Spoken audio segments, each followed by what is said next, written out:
بسم اللہ الرحمن الرحیم۔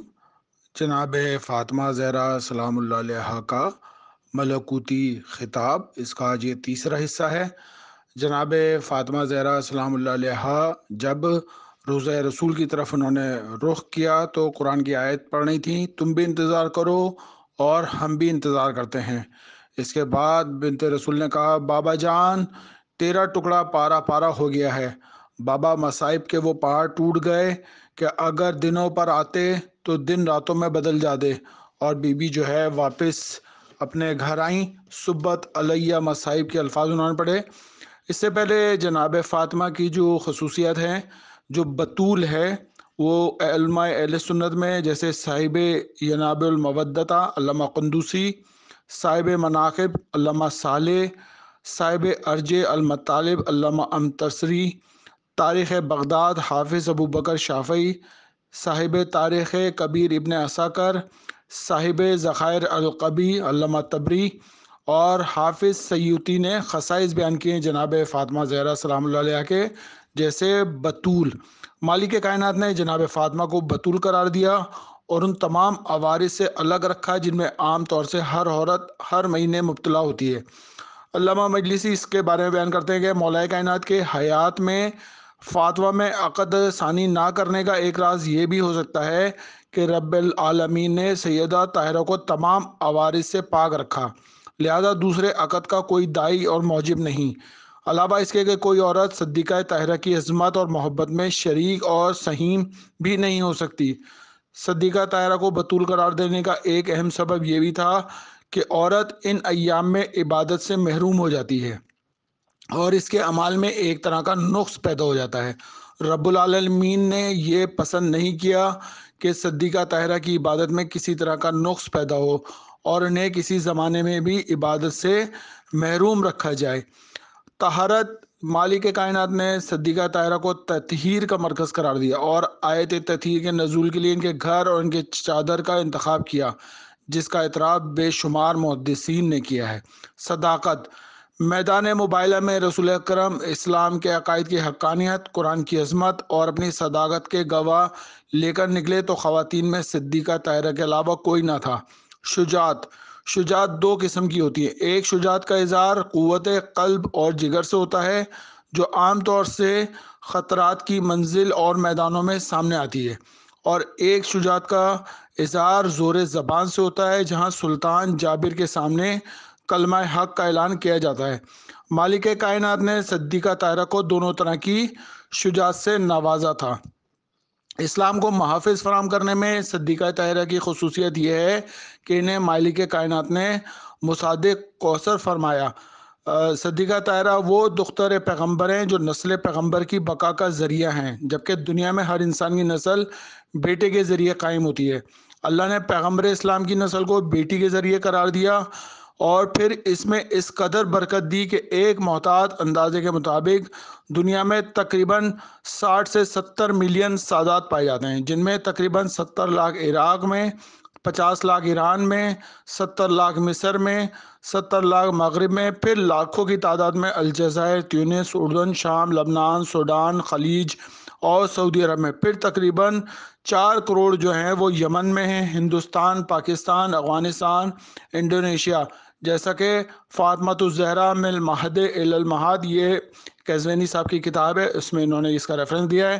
اگر صداقت کے اعتبار سے مادر جناب عیسیٰ صدیقہ ہیں تو جناب فاطمہ زہرا صدیقہ کبریٰ ہیں۔ مریم اپنی عصمت میں عیسیٰ کی گواہی کی محتاج تھیں اور صدیقہ طاہرہ نے مباحثہ میں رسول اکرم کی صداقت کی گواہی دی۔ اگر شجاعت کے اعتبار سے رسول اکرم اور مولا کائنات نے مرد ہو کر ہمت اور شجاعت کا مظاہرہ کیا تو صدیقہ طاہرہ نے صنف نازک سے تعلق رکھنے کے بعد بھی اسی ہمت اور شجاعت کا مظاہرہ کیا۔ جناب صدیقہ طاہرہ کے شرف کے لیے اتنا ہی کافی ہے کہ مباحثہ میں رسالت کو ضرورت پڑی تو اس کی گواہی دی، اور خلافت میں امامت کو ضرورت پڑی تو اس کی وکالت کا فرض انجام دیا۔ جناب خاتون جنت جناب فاطمہ زہرا سلام اللہ علیہ نے جو ہے بارگاہ رسالت میں اظہار غم کیا اور قبر رسول کی طرف رخ کر کے فرمایا، بابا جان، آپ کی جان سوز رحلت کے بعد نئی نئی خبریں، نئے نئے مصائب سامنے آئے کہ اگر آپ کے سامنے ہوتے تو مصائب کی یہ کثرت نہ ہوتی۔ ہم آپ کی محبتوں اور مہربانیوں سے ایسے محروم ہو گئے ہیں جیسے زمین ابر کرم سے محروم ہو جاتی ہے۔ آپ کی قوم نے منہ موڑ لیا ہے۔ آپ ان کے سلوک کو دیکھیں، وہ ہمارے ساتھ کیسا برتاؤ کر رہے ہیں۔ یا رسول اللہ، آپ مشاہدہ فرمائیں کہ دنیا کا جو خاندان بھی اللہ کی بارگاہ میں مقرب اور معظم ہوتا ہے وہ اوروں کی نگاہوں میں بھی محترم ہوتا ہے، مگر ہمارا کوئی احترام نہیں۔ کچھ لوگوں نے اپنے قلبی کینوں کو اس وقت اظہار کیا جب آپ دنیا سے رخصت ہو گئے۔ اب میرے اور آپ کے درمیان قبر کی خاک حائل ہو کر رہ گئی ہے۔ لوگوں نے ہم پر ہجوم کیا اور آپ کے بعد ہمیں بے قدر و قیمت سمجھ کر ہماری میراث کو ہضم کر لیا۔ آپ بدر کامل اور نور مجسم تھے۔ آپ سے روشنی حاصل کی جاتی تھی اور آپ پر رب العزت کے پیغامات نازل ہوتے تھے۔ جبرائیل آیت الہی سے ہمارے لیے سامان انس اور محبت فراہم کرتے تھے، مگر آپ کے چلے جانے کے بعد تمام بھلائیاں اور اچھائیاں پس پردہ چلی گئیں۔ اے کاش مجھے آپ سے پہلے موت آ گئی ہوتی اور آپ کے اور میرے درمیان خاک کے حائل ہونے سے قبل ہی میں مر گئی ہوتی۔ جس طرح ہم خاندان وحی پر مصائب آئے، اس طرح عرب اور عجم میں کسی پر ایسے مصائب نہیں آئے۔ جن لوگوں نے ہمارے لیے مظالم کی بنیاد رکھی وہ عنقریب جان لیں گے کہ اب کہاں سے کہاں چلے آئے ہیں۔ جانے جانا، میں اپنی زندگی کی آخری ساتھ تک آپ کے سوگ میں گریہ اور کناہ کرتی رہوں گی۔ جب تک آنکھیں باقی ہیں آپ کے غم میں آنسو برساتی رہوں گی، کیونکہ ہم اللہ کی برگزیدہ مخلوق ہیں۔ ہمارا حسب اور نسب پاک ہے اور پاکیزہ ہے۔ اب ہم آپ کے بے پایہ غم میں گرفتار ہیں۔ جانے جانا، آپ کی ذات والا صفات کائنات کی بہترین شخصیت ہے۔ منطق اور گفتار کی دنیا میں آپ کی صداقت کائنات پر بھاری ہے۔ فرشتہ وہی آپ کے وجود کی برکت سے ہماری زیارت کے لیے آتا ہے۔ جب سے آپ اس دنیا سے تشریف لے گئے تمام اچھائیاں ختم ہو کر رہ گئیں۔ یہ کائنات اپنی وسعت کے باوجود ہم پر تنگ کر دی گئی ہے۔ آپ کے دونوں فرزندوں کی افسردگی نے مجھے حیران اور پریشان کر دیا ہے، اور اس دن جس قدر مرد اور عورتوں نے گریہ کیا اس کی مثال پہلے کبھی نہ ملتی تھی، جب خاتون جنت حکومت سے مایوس ہو گئیں کہ وہ ان کے حقوق واپس کرنے والی نہیں اور وہ اپنے خانہ اقدس کی طرف واپس تشریف لائیں۔ اس وقت آپ کی زبان اقدس پر یہ الفاظ تھے: اللہم انہما ظلمہ بنت نبی کا، اے میرے اللہ، ان دونوں نے تیرے نبی کی بیٹی پر مظالم ڈھائے اور اس کا حق غضب کیا، تو ہی ان کے لیے کافی ہو جا اور انہیں سزا دے۔ پھر اس کے بعد جناب فاطمہ زہرا فرماتی ہیں، صحیح بخاری میں کتاب الخمس میں، حضرت فاطمہ زہرا بنت رسول اللہ ان پر غضبناک ہوئیں اور ان سے تعلق کو توڑ لیا۔ ان کی یہ دوری ان کی زندگی کے آخری ایام تک باقی رہے۔ آپ نے پھر زندگی بھر ان سے بات نہ کی۔ صحیح بخاری میں کتاب بدع الخلق میں ہے، جب حکومت نے حقوق واپس کرنے سے انکار کر دیا تو فاطمہ زہرا نے زندگی بھر ان سے کوئی بات نہیں کی۔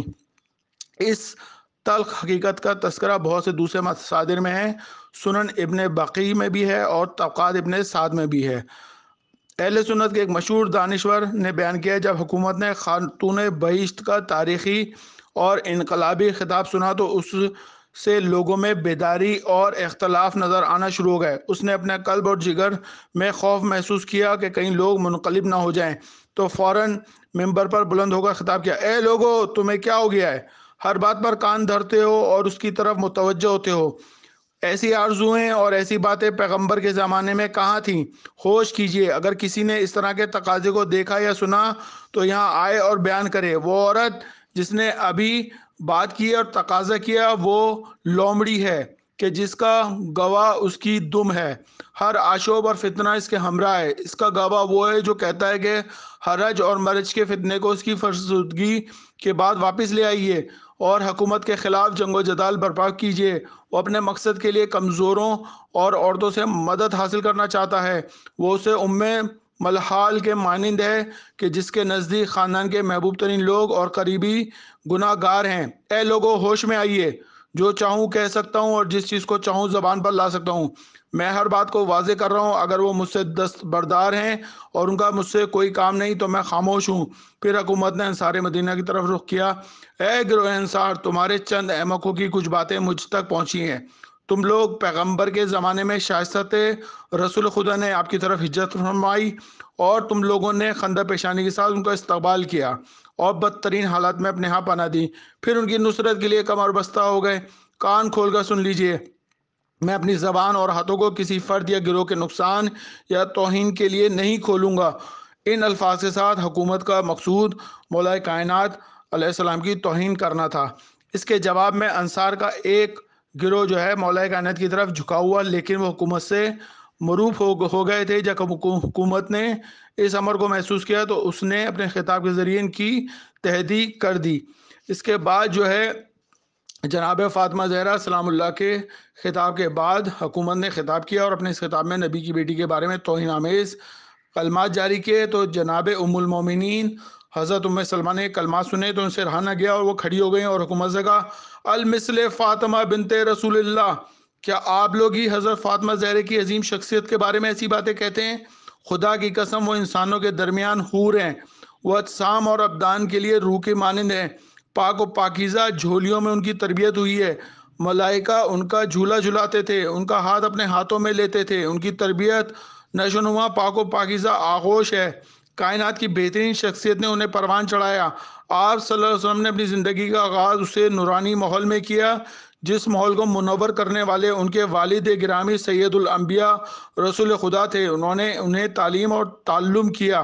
آپ لوگ کیا سمجھتے ہیں کہ رسول اللہ نے اپنی میراث ان پر حرام کر دی تھی اور سیدہ اس امر سے آگاہ نہ تھیں؟ اللہ تعالیٰ نے اپنے نبی سے فرمایا تھا، وَأَنذِرْ عَشِيرَتَكَ الْأَقْرَبِينَ، اے نبی اپنے قبیلے اور قریبیوں کو ڈرائیے۔ پیغمبر اسلام کے لیے قرآن مجید کا واضح پیغام ہے، وہ اپنے گھر والوں کو، اپنے رشتہ داروں کو انذر کریں۔ ہمیشہ رسول اللہ نے جہاں وحی کی تعلیم اپنے صحابہ کو دی، وہاں اپنے گھر والوں کو بطریق اولیٰ دی۔ یا آپ لوگوں کا یہ خیال ہے کہ رسول اللہ نے اپنے گھر والوں کو وحی کی تعلیم دی تھی لیکن حضرت زہرا سلام اللہ علیہ نے اپنے والد گراں قدر کے فرمان کی مخالفت کی؟ کیا ایسا ممکن ہے؟ کیا آپ لوگ نہیں جانتے کہ سید العالمین کی عورتوں کی سید و سردار اور سالار ہیں؟ وہ کائنات کی ہر خاتون سے زیادہ عزت اور عظمت رکھتی ہیں، وہ جنت کے جوانوں کے اور سرداروں کی والدہ ماجدہ ہیں، وہ فخر مریم ہیں، ان کے والد گرامی اللہ کے رسول ہیں، ان کی بعثت کے ذریعے اللہ نے اپنی رسالت کو تکمیل کیا۔ خدا کی قسم رسول اللہ انہیں گرمی اور سردی سے بچاتے تھے، وہ اپنے دائیں ہاتھ کو ان کے مبارک سر کے نیچے رکھتے تھے اور بائیں ہاتھ کو اوپر رکھتے تھے۔ جی ہاں، آہستہ چلیے، پیغمبر اسلام کی نگاہیں آپ پر لگی ہوئی ہیں، وہ آپ کو دیکھ رہے ہیں۔ آخر آپ لوگوں نے اللہ کی بارگاہ میں حاضر ہونا ہے، عنقریب آپ کو سب کچھ معلوم ہو جائے گا۔ اس کے بعد جمال الدین شامی بیان کرتے ہیں، حضرت ام سلمہ نے اپنا حق ادا کیا اور جرأت اور شجاعت کے ساتھ آل محمد کی وکالت فرمائی۔ حکومت سے ان کا وظیفہ مقرر تھا، حکومت نے بند کر دیا۔ اس سال ان کے نان اور نخوے پر بھی پابندی لگا دی گئی۔ جناب فاطمہ کی خانہ اقدس کی طرف واپسی۔ جناب فاطمہ الزہرا سلام اللہ علیہ اپنے ملکوتی خطاب کے بعد واپس گھر تشریف لائیں۔ حضرت امیر المومنین مولا کائنات ان کے انتظار میں تھے۔ آپ بے چینی کے ساتھ اس خورشید جہاں افروز کے طلوع کا انتظار کر رہے تھے۔ جب سیدہ تشریف لائیں اور مولا کائنات کے پاس جا کر بیٹھیں تو ان کے حضور یوں خطاب کیا، اللہم صلی علی محمد و آل محمد۔ اگلے کلپ میں آتا ہے ان کا یہ خطاب۔